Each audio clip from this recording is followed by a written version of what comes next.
Ladies and gentlemen, fellow adventurers, welcome back to another episode, and welcome back to the laboratory. In the laboratory, this place is where a lot of science, math, and testing takes place. It's also my basement. It is also where I keep my beer in this fridge, and my laundry room is right beside it. Currently has about 8 square feet to walk around in. There's a lot of stuff.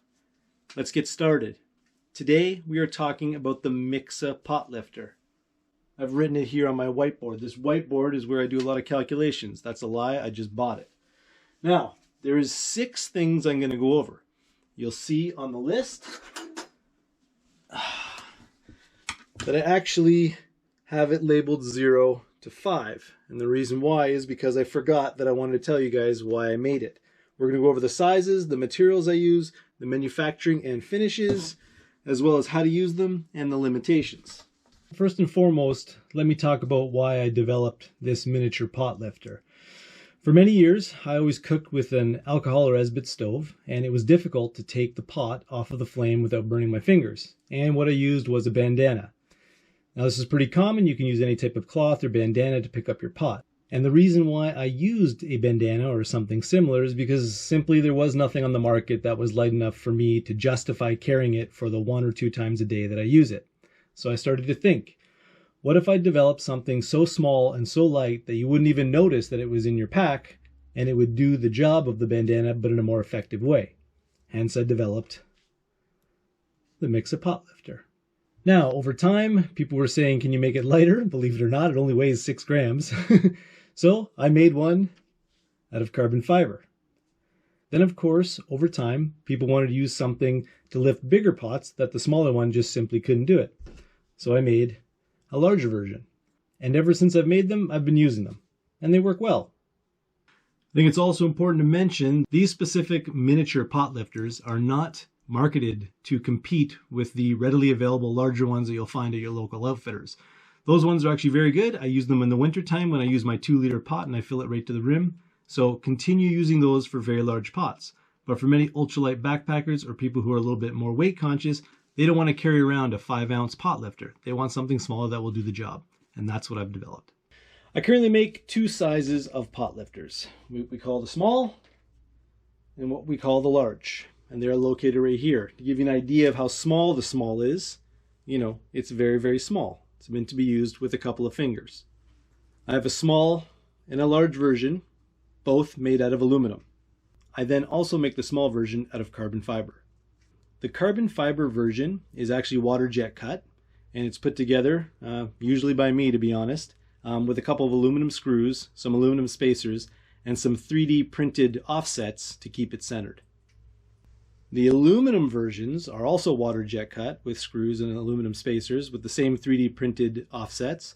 However, I usually sandblast or brush finish the aluminum. So you could get either version. These ones are actually sandblasted. They give a little bit more of a matte finish. You'll notice that you guys get the ones that are brush finished. They look like they're sanded nice and smooth.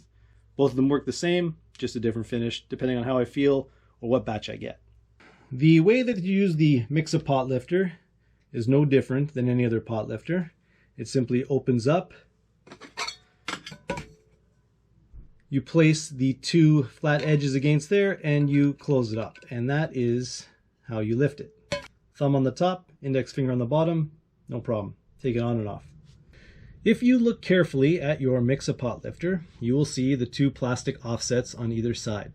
And if you look very closely, you'll notice that you can see that they almost look like they're printed, and that's because they are. They are actually 3D printed, and I do about 100 at a time. And the reason why they're 3D printed and not something like injection molded is that I'm a small company and I simply can't afford to set up that type of mass manufacturing. Now, there is some tolerancing that comes into play when I make these. Some of them are a little bit thicker, some of them are a little bit thinner. So when you get your Miksa Pot Lifter, it can be anywhere from quite loose, which would flop around, to very tight. And my preference, and the feedback from you guys actually, is that you would rather have them relatively tight. And the reason why is because when you actually clip it to the pot, it will somewhat stay there. So I always try to make them work like this. Don't always, but the majority of you will have ones like this. Now, if you do have one that you find is a little stiff, like maybe you have to actually try a little bit to open it, that's okay. it will loosen up over time. They are just plastic and they're made of PETG. So over time, it will wear down, it'll become a little bit looser. But in general, that's kind of how you want it. So it stays there and doesn't fall off. So in order to demonstrate this properly to you, I've got a Toaks 550 pot, which I'm currently out of stock in on the website, but I'll get them back in stock soon. And I have an MSR 2-liter Titan kettle. We're going to fill these with water and then tell you which one you should use. Now what we've got here is we've got 2 cups of water in a Toaks 550 pot or similar, and we have 1 liter of water in the MSR Titan kettle. Now we're going to go over some of the uses and limitations of specifically these Miksa Pot Lifters. The small one, which you see here, I'll give you a nice close-up of it, was specifically developed for 2 cups of water and not more. Now the aluminum version, which easily clips onto the edge, like so, and is relatively simple to pick up, no problem.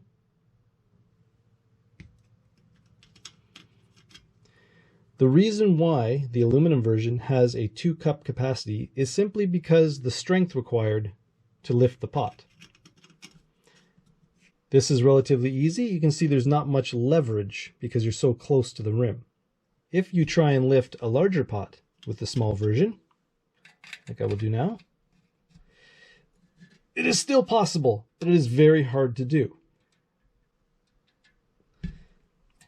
So I do get a lot of emails asking, can I use the small one on bigger pots than 550 milliliters? And I say, you can if you're the strongest man in the world.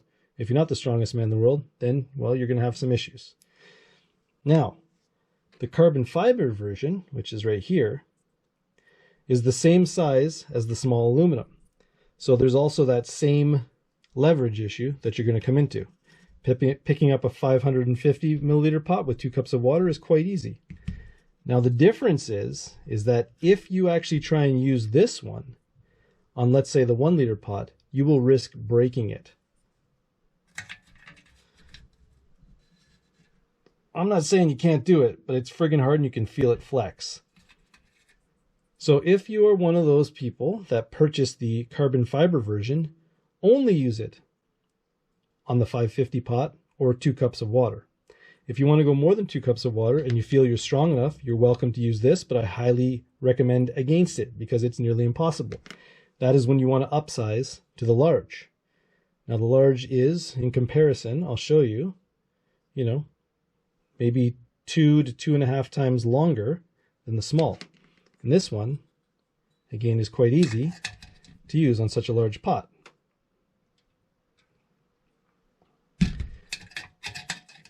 But again, the large is limited to 1 liter capacity pot. And the reason why I do that is simply the same, leverage. If you want to put 2 liters in your 2 liter pot, then I recommend you get a bigger pot lifter.